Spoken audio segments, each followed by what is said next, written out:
예수 그리스도는 율법이라고 하는 종, 율법이라고 하는 안내자의 안내를 따라서 온 우리들의 주인이라는 말씀이 쓰여져 있습니다. 그래서 갈라디아서 여러분들과 함께 보았듯이 율법은 몽학선생이다, 즉 가정교사다라고 말하고 있습니다.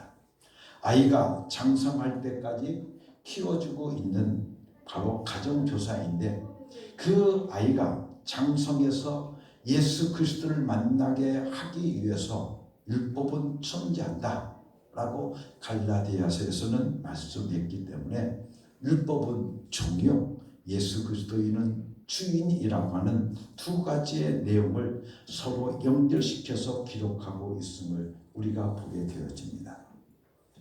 율법은 예수님을 기다리게 하기 위해서 주어진 것이 바로 율법입니다. 인간의 도덕과 양심, 인간이 가지고 있는 사회 법규로는 자신에게 죄가 없다고 자기 자신을 판단할 수도 있지만, 하나님의 양심인 율법에 비추어 보니까 율법을 통해서 인간들은 자신의 죄를 깨달아서 나는 죄인이로구나, 나는 죄인입니다, 죄인의 죄값은 사망이요 저주요 영원한 전죽음밖에 없다고 하는데 나는 어떻게 합니까? 라고 몸부림치게 하게 하는 것이 바로 율법인 것입니다. 그래서 이렇게 율법은 우리들로 하여금 몸부림치게 하고 나서 누구를 만나게 하기 위한 것이냐? 바로 예수 그리스도를 만나게 하는 겁니다. 예수 그리스도께서 용서하심으로 예수로 살 수 있다라고 연결시키기 위해서 율법이 주어졌다고 하는 것입니다. 그렇기 때문에 율법은 사람들을 예수에게로 안내하기 위해서 주어진 것입니다.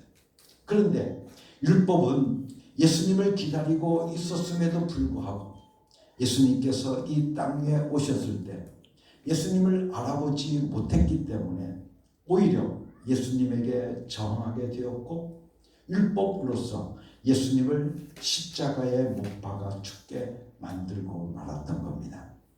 율법은 육신의 모습으로 온 예수님이 하나님이시라는 것을 알 수가 없었습니다. 그래서 결국은 예수님을 죽여버리게까지 되었던 것입니다. 그 당시 유대인들은 율법에 젖어서, 율법은 최고의 하나님의 법이기 때문에 율법을 초월하는 자가 나오면 오히려 이단이라고 생각을 했습니다. 그래서 율법을 초월한 자는 절대로 용서할 수가 없었고 용서하지도 않았습니다. 그런데 예수님께서 오시자 그 율법을 초월해버리신 겁니다. 율법은 저주하고 형벌하는 데 목적이 있는데, 예수님께서 오시자 용서하시고 살리는 데 목적을 두시며 율법을 초월해 버리니까 결국은 예수 그리스도를 죽여버리게까지 된 것입니다. 예수 그리스도께서는 수백 년 동안 율법으로 양육받은 이스라엘 백성들에게 오셨을 때 저항을 받으셨습니다. 그래서 우리들이 마태복음 25장 1절 이하에 보게 되어지면 10처녀의 비유가 나옵니다. 그런데 이 비유의 참뜻을 알면 그렇구나 하는 것을 우리가 이해할 수 있습니다. 우리는 보통 10처녀 비유, 그렇죠? 슬기로운 처녀와 그리고 어리석은 처녀, 다섯을 구분해서 우리들에게 이야기를 해주고 있지 않습니까? 그래서 지혜로운 처녀는 등불을 가지고 뭘 가지고 있었어요? 등을 가지고 기름을 채우고 있었고, 한 것은 등을 가지고 있었지만 기름을 채우지 않은 어리석은 처녀 이야기가 나옵니다. 우리는 대개 그 10처녀의 비유를 이야기를 하면서 이 재림에 설명할 때 흔히 인용해 쓰고 있지만, 그러나 다른 측면에서 우리가 이 10처녀 비유를 우리가 조명해 보면 10처녀 중 슬기로운 처녀, 등불에 기름을 준비하고 기다린 처녀는 율법이 예수님을 만난 것을 말하고, 기름을 준비하지 않은 처녀는 예수님을 기다리지 않고 홀로 살 수 있다고 생각했기 때문에 예수님께서 오셨을 때 알아보지 못했던 사람들을 말해주고 있다고 하는 것을 우리는 알아야 되는 겁니다. 그렇기 때문에 우리는 항상 기름을 준비해야 된다라고 하면 우리는 항상 뭘 생각합니까? 성령님을 생각을 합니다. 그런데 그 비유에서 오늘 우리들에게 말씀하고 있는 그 기름은 바로 누구를 말씀하고 있냐면 바로 예수 그리스도를 말하는 거예요. 오늘 우리는 모두 다 등을 가지고 있는 자들입니다.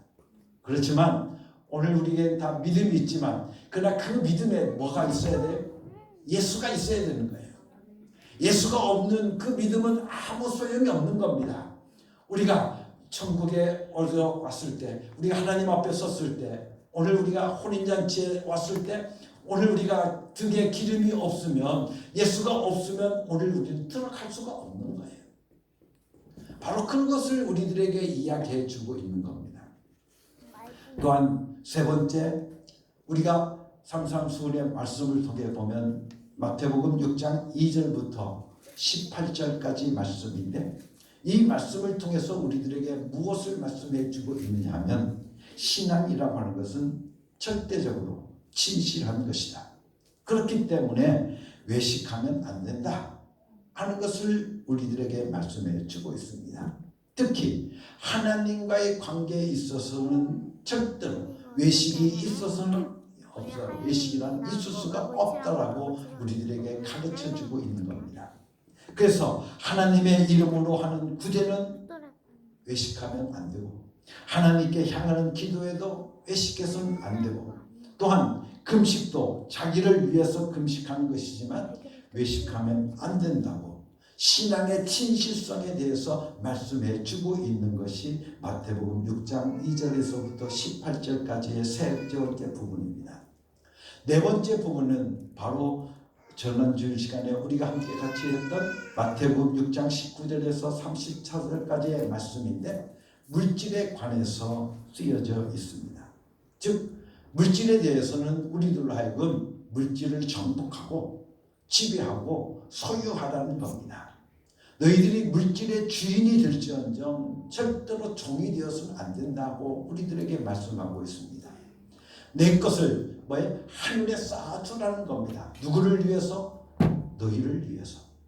너희를 위해서 보화를 하늘에 쌓아두어라 하신 그 말씀이 바로 우리들에게 말씀해 주고 있는 말씀입니다.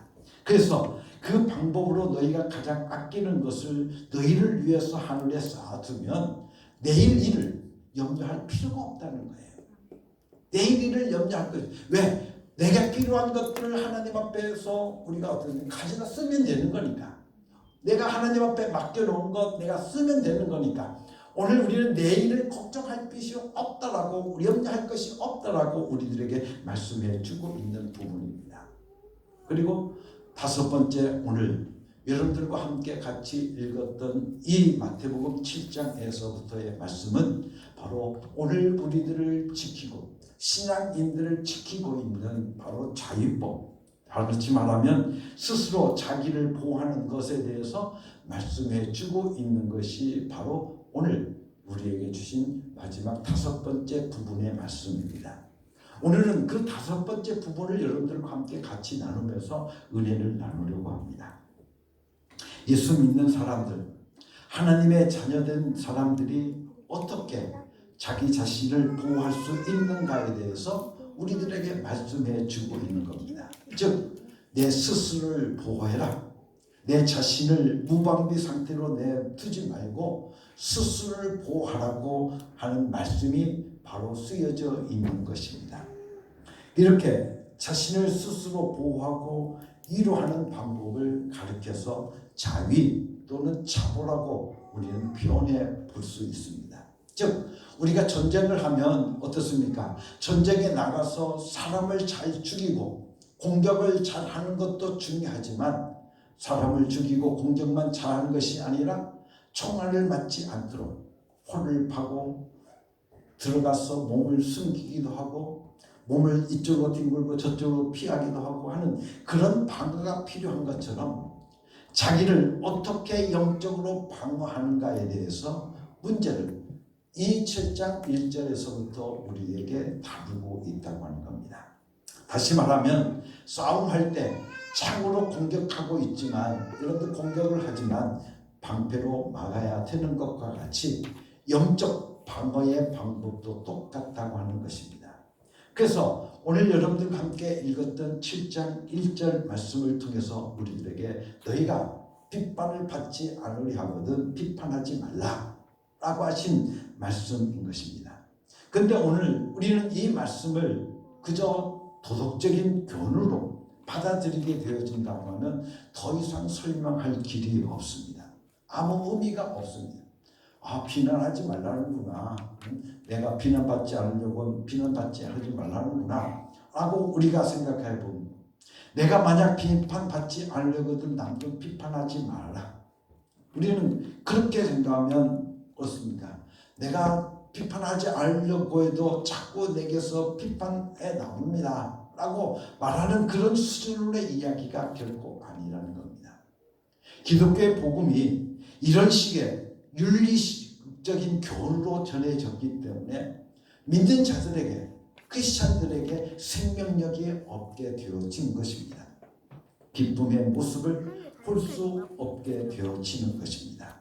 그래서 공자가 또 맹자가 한 말을 예수님도 하고 또한 석가모니가 한 말을 예수님도 또 한 번 되뇌어서 한 말로 동일시하게 되어진다고 한다면 절대로 되지 않는다는 것입니다. 그래서 비판을 받지 아니하거든 비판하지 말라. 너희의 비판은 그 비판으로 너희가 비판을 받을 것이요 너희의 헤아리는 그 헤아림으로 너희가 헤아림을 받을 것이니라. 어찌해서 형제의 눈 속에 있는 티는 보고 내 눈 속에 있는 들보를 깨닫지 못하느냐. 보라, 내 눈 속에 들보가 있는데 어찌하여 형제들에게 말하기를 나로 내 눈 속에 있는 티를 빼게 하라고 하겠냐. 외식하는 자야, 먼저 내 눈 속에 있는 들보를 빼내라. 그 후에야 밝히 보고 형제의 눈 속에 티를 빼리라고 우리들에게 말씀해 주고 있는 겁니다. 다른 종교나 그리고 사회법, 부모들의 교훈, 윤리나 도덕책을 통해서 보게 되어지면 남을 비판하지 말고 말 조심하라는 말 정도로 끝나고 있지만 오늘 우리에게 주신 7장 1절의 이하의 말씀은 예수님께서 하신 말씀은 비판하지 말라는 데 포인트가 있는 것이 아닙니다. 하나님의 자녀라고 한다면 여러분들 하나님의 자녀라고 하면 사람들에게 그렇게 쉽게 비판의 대상이 되지 말라는데 바로 포인트가 있는 것을 우리는 깨달아야 되는 겁니다. 바로 예수님의 간곡한 부탁의 말씀입니다. 너는 비판받지 말라. 너 자신을 보호할 줄도 알라고 우리들에게 말씀해 주고 있는 겁니다. 그렇다면 어떻게 해야 비판받지 않는가 하면 내가 남을 비판하지 않으면 너도 비판받지 않는다는 것입니다. 비판하지 말라는 것도 중요하지만 그것보다도 더 중요한 것은 내가 비판받지 말아야 된다는 겁니다. 우리들이 믿는 사람들이 비판받지 말아야 된다는 것입니다. 그런데 비판이라고 하는 단어를 우리가 보게 되어지면 성경에는 두 가지의 뜻이 있습니다. 첫째는 로마서 14장 1절 말씀 속에 나오는 비판이 있는데 이 비판이라고 하는 말은 어떤 뜻을 가지고 있냐면 분별하다 라고 하는 크리틱한다는 그런 뜻을 가지고 있습니다. 이거 참 잘 됐습니다. 하지만 이것은 좀 고치면 좋겠습니다 라고 그렇게 말하는 그런 어떤 비판, 일반 우리가 보통 생각하고 있는 비판을 이야기하고 있습니다. 그런데 우리가 함께 읽었던 마태복음 7장 1절 말씀 속에 나와 있는 비판은 헬라어로 뭐라고 표현하고 있냐면 크리노라고 하는 단어를 씁니다. 그런데 이 크리노라고 하는 단어는 어떤 뜻을 갖고 있냐면 원수를 갚다, 보복하다, 복수하다 그런 뜻을 가지고 있습니다. 그러니까 오늘 우리들로 하여금 너희가 비판받지 말라라고 하는 이 말은 너로 하여금 보복당하지 말라는 겁니다. 오늘 우리들로 하여금 보복당하지 말라는 말씀입니다. 사람들에게 보복을 당하지 않는 방법은 내가 보복하지 않으면 된다는 것이요. 내가 사람들에게 비판당하지 않으려는 방법은 내 자신이 남을 비판하지 말라는 것입니다. 복음을 아는 사람들에게 가장 중요한 것은 보복당하지 말라는 것입니다. 내가 만일 남을 비판하면 너도 보복을 당하게 되는데, 첫 번째, 우리가 하나님께 보복을 당한다는 것입니다. 여러분들, 하나님께 보복을 당한다는 것입니다. 하나님께서 남을 비판하는 사람을 그대로 둘 수 없기 때문에 하나님께서 보복하게 되어 있다고 성경은 우리들에게 말씀해 주고 있습니다.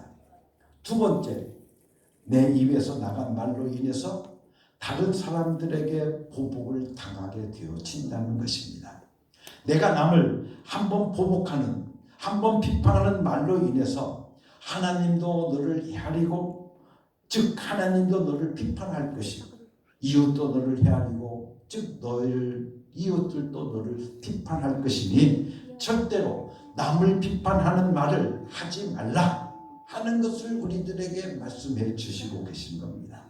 그래야 내가 보복을 당하지 않고 하나님의 자녀로서 축복받을 수 있다고 하는 것을 가르쳐주고 계시는 겁니다. 예수님께서는 오늘 우리를 축복하시기를 원하십니다. 우리를 축복하시기를 원하시기 때문에 산상수훈 첫 번째 말씀을 통해서 가장 첫 번째 뭐라고 말합니까? 축복받은 자여 행복하리라 라고 말씀하시면서, 행복할 수 있는 방법 중에 하나가 남을 비판하지 않는 것이며, 그래야 내가 비판당하지 않는다고 우리들에게 가르쳐주고 있습니다. 마태복음 12장 36절에서부터 37절까지 말씀을 통해서 보게 되어지면 이렇게 말씀해 주고 있습니다. 한번 찾아보겠습니다. 마태복음 12장 36절 말씀입니다. 내가 너희에게 말한다. 사람들은 심판날에 자기가 말한 온갖 쓸데없는 말을 해명해야 할 것이다. 너는 내가 한 말로 무죄 선고를 받기도 하고 유죄 선고를 받기도 할 것이다 라고 말씀하셨습니다. 다시 말하면 남을 비판하는 무익한 말을 하게 되어진다고 하면 이후에 하나님께로부터 그것 때문에 심판을 받는다, 그렇게 우리들에게 말씀해 주고 있습니다. 오늘 우리들의 입에서 나간 말은 그대로 끝나는 것이 아니라 하나님께서 어떻습니까? 피를 갚으신다는 겁니다. 그것으로 너희를 판단하신다는 겁니다. 내게서부터 필요 없는 말, 남을 해치는 말을 했을 때 하나님께서 그 말로 우리를 심판하신다고 말씀하고 계시는 것입니다. 그럼에도 불구하고 우리 크리스찬들은 정말로 남의 말을 많이 합니다. 저는 가끔 크리스찬들 모임처럼 말 많은 것이 어디 있겠는가 생각을 합니다. 그래서 사람들은 이야기를 합니다. 믿는 사람들이 죽으면, 물에 빠져 죽으면 뭐가 뜬다고? 입만 뜬다고 그러잖아요. 그만큼 믿는 사람들의 입에서 나오는 말들이 얼마나 많은지 우리는 말로 다 할 수가 없습니다. 세상에 TV, 탤런트, 배우, 가수들에 대한 스캔들과 그리고 얘기거리들은 어떻습니까? 화제에 올라갔다가도 모두 머릿속에서 잊혀지게 되어집니다. 그런데 우리 크리스찬들은 남의 잘못은 절대로 잊어버리지 않고 싸움하고 욕합니다. 크리스찬들의 입에서 나오는 얘기가 크리스찬 공동체 안에서 흡수되어서 그렇지, 만일 그것이 사회까지 나온다고 되어진다고 하면 무리를 일으켜서 법적으로 제재를 가할지도 모릅니다. 세상 사람들은 남의 잘못에 대해서 곧 잊어버립니다. 어느 재벌이 부정축제했다고 떠들썩하지만 그러나 1년만 지나면 국민들의 기억에서부터 잊혀져 갑니다. 그렇게 남의 사건들이 사람들에게 충격을 주었음에도 우리들은 다 잊어버렸습니다. 그래서 공업용 기름으로 라면을 튀긴다고 얼마나 떠들었겠습니까? 그런데 오늘 우리는 그것조차 기억하지 못해요. 여러분들 지금 기억합니까? 아마 지금 우리들도 아마 또 그 공업용 기름으로 튀긴 라면을 우리가 먹고 있는지도 모릅니다. 우리는 그렇게 다 잊어버리고 맙니다. 오히려 이런 문제들은 매스컴에서 오래 기억하고 주시해야 서민들이 살 수 있음에도 불구하고 쉽게 잊어버리는 것입니다.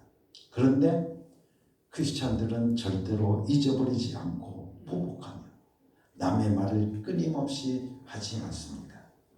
마태복음에서 우리를 사랑하시는 예수님은 너는 절대로 남을 비판하는 말을 하지 말라고 하셨습니다. 왜냐하면 내가 비판당하는 것을 하나님께서 원치 않으시기 때문이라고 말씀해 주시고 계시는 겁니다. 하나님은 그 사람의 입에서 나온 말로 그를 심판할 수밖에 없습니다.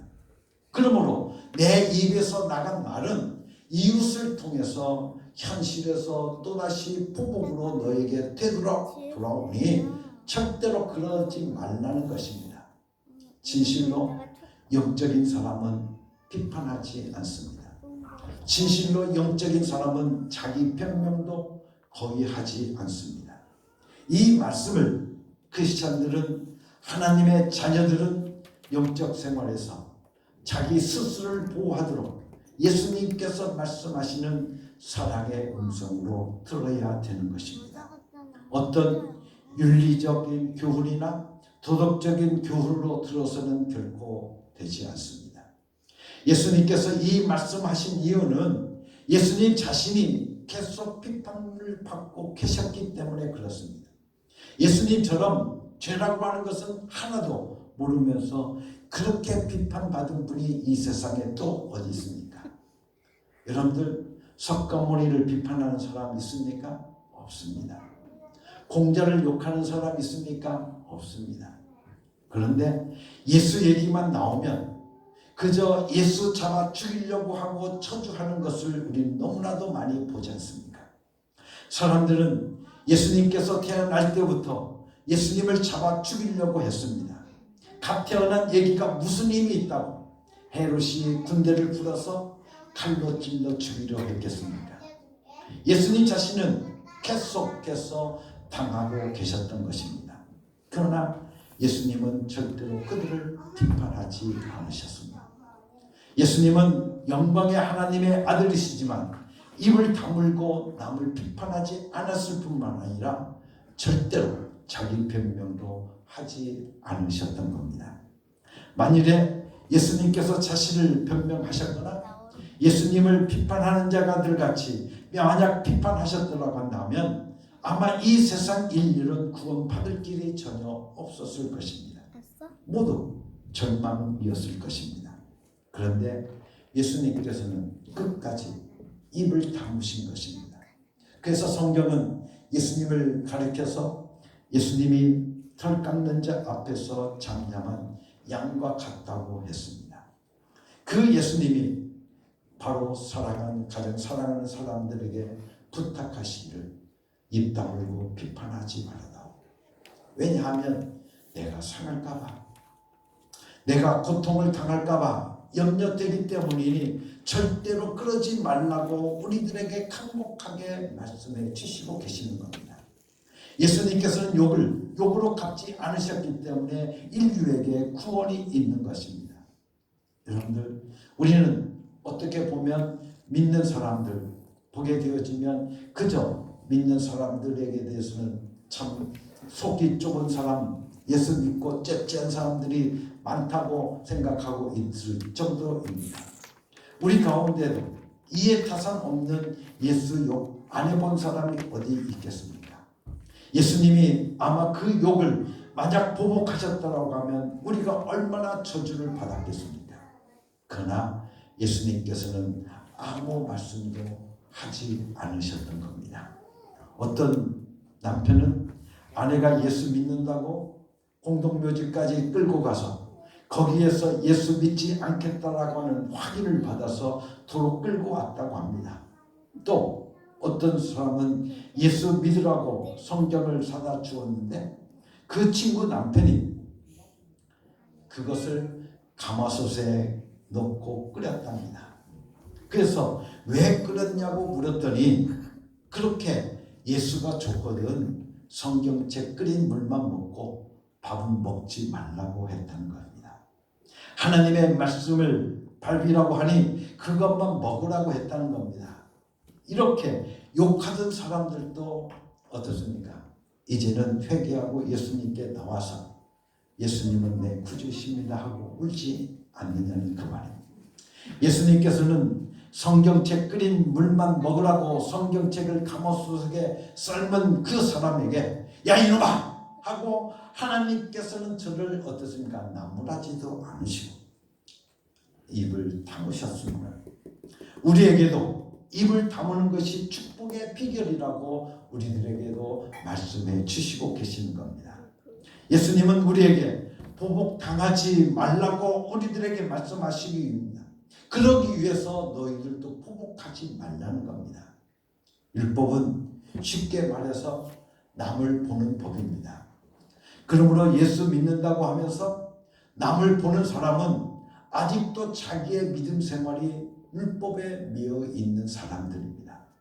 이런 사람들은 자기 자신은 볼 생각도 하지 않고 끝없이 남을 보고 트집을 잡습니다.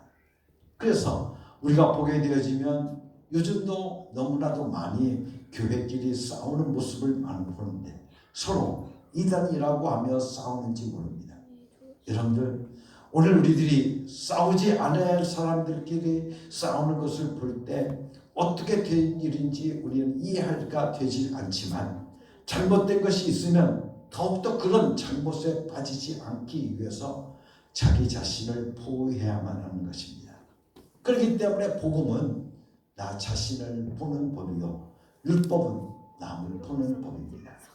오늘 우리는 이렇게 말합니다. 누구 꼴 보기 싫어서 교회 가기 못하겠다는 사람도 있습니다. 아무개 집사 꼴 보기 싫어서 교회 가지 못한다고 하는 사람도 있습니다. 여러분들 그런데 한번 생각해 보십시오. 누군가 자기 같은 사람 꼴 보기 싫어서 교회 오지 못하는 사람도 있다는 것을 우리는 알아야 하는 겁니다. 자기 꼴 보기 싫어서 교회 오지 못하는 사람은 하나도 없는 줄 알고 남만 보는 겁니다.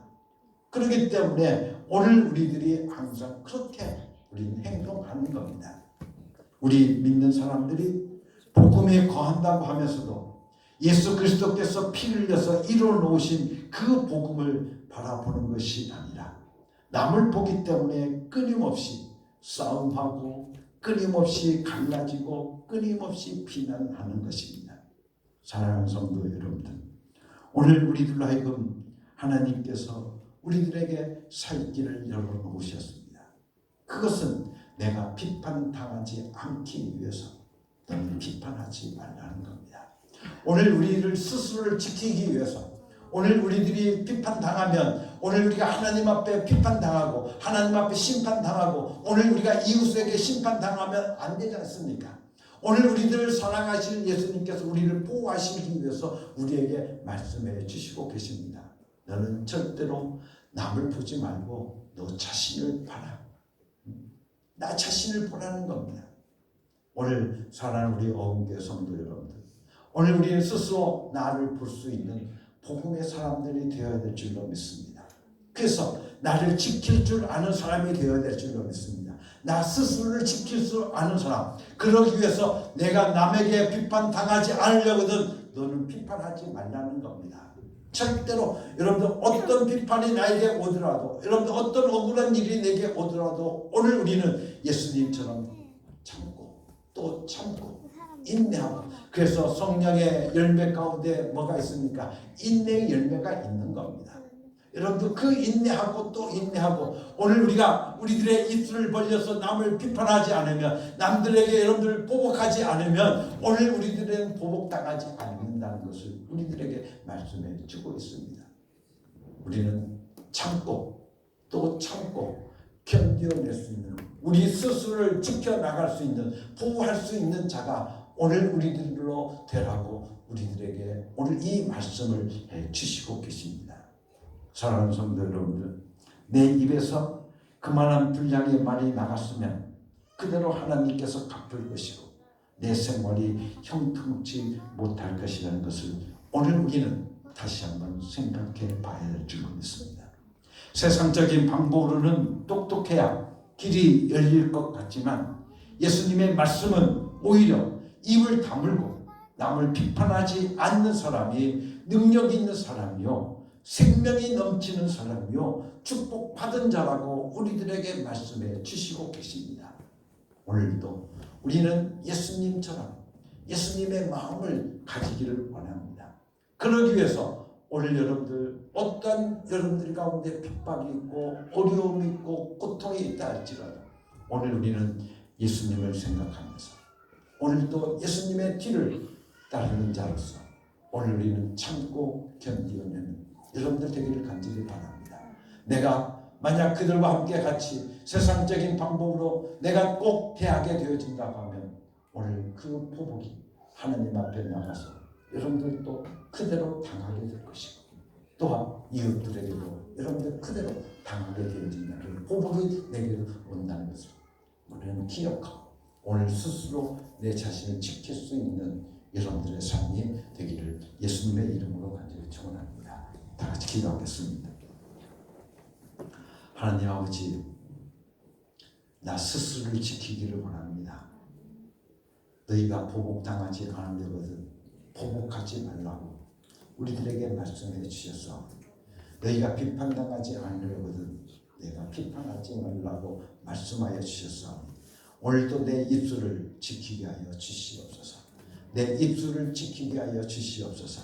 그래서 아버지 하나님, 오늘도 우리들이 십자가를 바라보며 또한 참고 또 참고 인내의 열매를 맺는 귀한 종들 되게 하여 주시사 오늘 우리들로 하여금 비판하지 않게 하여 주시옵시고 비판당하지 않게 하여 주시어서 스스로를 자기 자신을 지켜나갈 수 있는 하나님의 사람들 되게 하여 주시옵소서. 예수 그리스도 이름으로 감사하며 기도드렸사옵나이다. 아멘.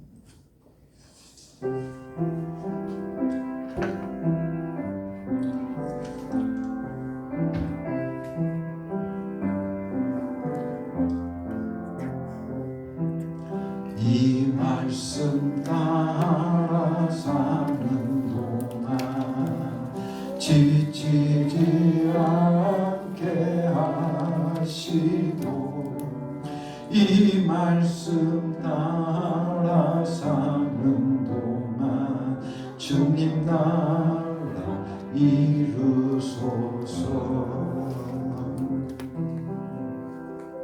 사랑하는 성도 여러분, 이제 하나님의 명령대로 여러분의 삶의 자리로 나아가십시오. 예수 이름을 부르며 예수 이름의 권세와 예수 이름의 능력을 경험하고 체험하며 살아가는 여러분이 되시기를 바랍니다.